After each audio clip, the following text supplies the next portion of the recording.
Café and Networking Podcast promotes entrepreneurs, startups, authors, business experts throughout the world. Available on all major podcast platforms. I'm Tom Reaoch, an American known as the King of Networking, connecting people and speaking from my studio in Vinhedo, São Paulo, Brazil. Today we talk with Chris Michel, and he's joining us from Woodstock, Georgia, in the United States. Chris Michel is author of the book, The Red Chair Experience. He's also founder of CM Consulting, a home services sales specialist, but more importantly, years of experience as a volunteer. First with Hope Worldwide, and more recently as a volunteer crew leader at Habitat for Humanity. Chris, why volunteer? How to convince others to volunteer? Well, thank you, Tom, for having me first and foremost. And why volunteer, man? As I got through my life, I used to think like a lot of people, which is it's all about me and we do things for ourselves. Mm-hmm. And then you realize that there are people that don't have the opportunities that you have or that I had. Mm-hmm. And so what I found was that through Hope Worldwide and now through Habitat, I get the opportunity to use the experiences that I've had in my life to further other people's lives. And that's really why I volunteer. And that's why I give back to my community, because it's so important to me to be a part of the community in which I live. And again, I have skills and abilities. I can swing a hammer, right? And I can do things that understand how to build a home. So that's why I give back to Habitat. And then you go ahead. I was going to say No, I want to commend you because Habitat exists here in Brazil and for the same reasons. And they're global. And what they do is also in volunteering, you help other people not only become volunteers, but help other people learn really the art of making a habitat, of building. Absolutely. And whether you can swing a hammer or not or carry a brick, it's all part of helping others. Yeah.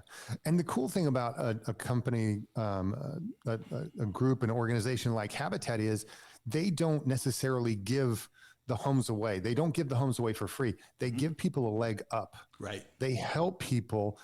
They still buy the home from Habitat. They do it in such a way they get creative with their financing and all, but they still have to pay for the house. But these are people that wouldn't normally qualify for a regular housing situation. So this is why I love giving back to an organization such as Habitat. Mm-hmm. And you asked another question about, man, how do we get others involved in this? I think about, we all have time in our schedules, and whether we enjoy watching movies, reading books, there are all things that we enjoy doing, and those are all good things.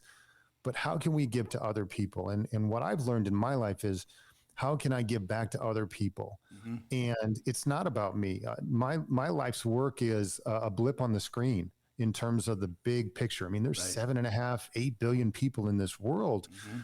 What can I do to help others? And you want to talk about a legacy. You want to talk about doing something that can help other people and provide a way out for other people. Mm-hmm.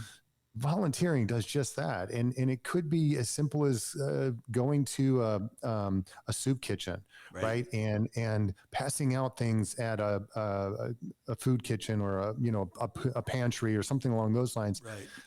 Those are the things that I think that we fail at realizing. We have opportunity, right? We have things literally all around us that we can do to give back to other people. And I don't do it for the fame or the recognition. In fact, I really like to stay in the background because why do I give? It started because of a biblical principle, which is basically give without seeking the recognition. Right. Give and be humble about it. And you don't have to be in the forefront. I don't need to be the guy banging the drum, right? I want to be the guy in the back that's swinging the hammer and doing the work and just says, you know what? Yeah, I got to be a part of that.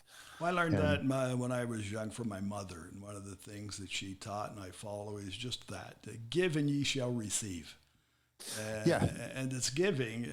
And giving is, you're also learning.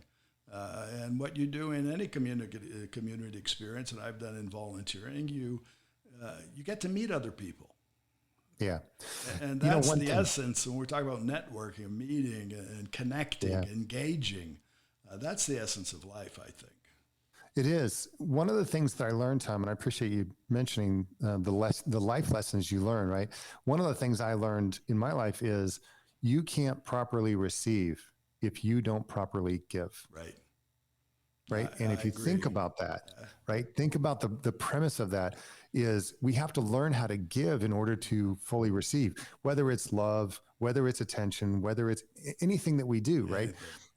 We've got to be able to learn to do those things first, to give before we can receive properly.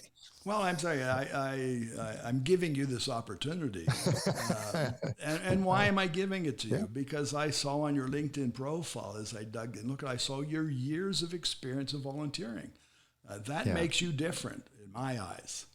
Well, there's so much sameness, and I don't want to say that in a negative way.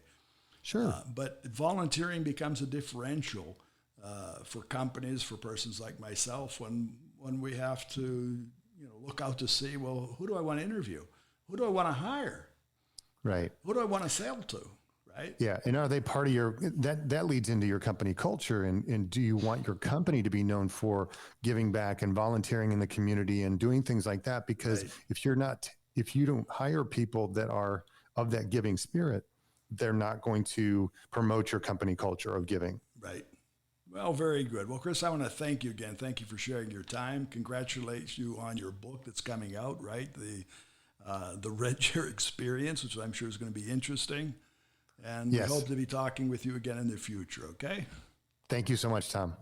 And for our audience, you can find more information about Chris Michel, and it's C-H-R-I-S. The last name is M-I-C-H-E-L. You'll find great tips from his book on LinkedIn. And there he's at Coach Chris 84. And also on his site, CoachChrisConsulting.com. Café and Networking is brought to us by Focus MI Market Intelligence, an agricultural market research specialist in Brazil. And more information on their website, www.focusmi.com. Thanks for listening. Until the next time here at Café and Networking Podcast.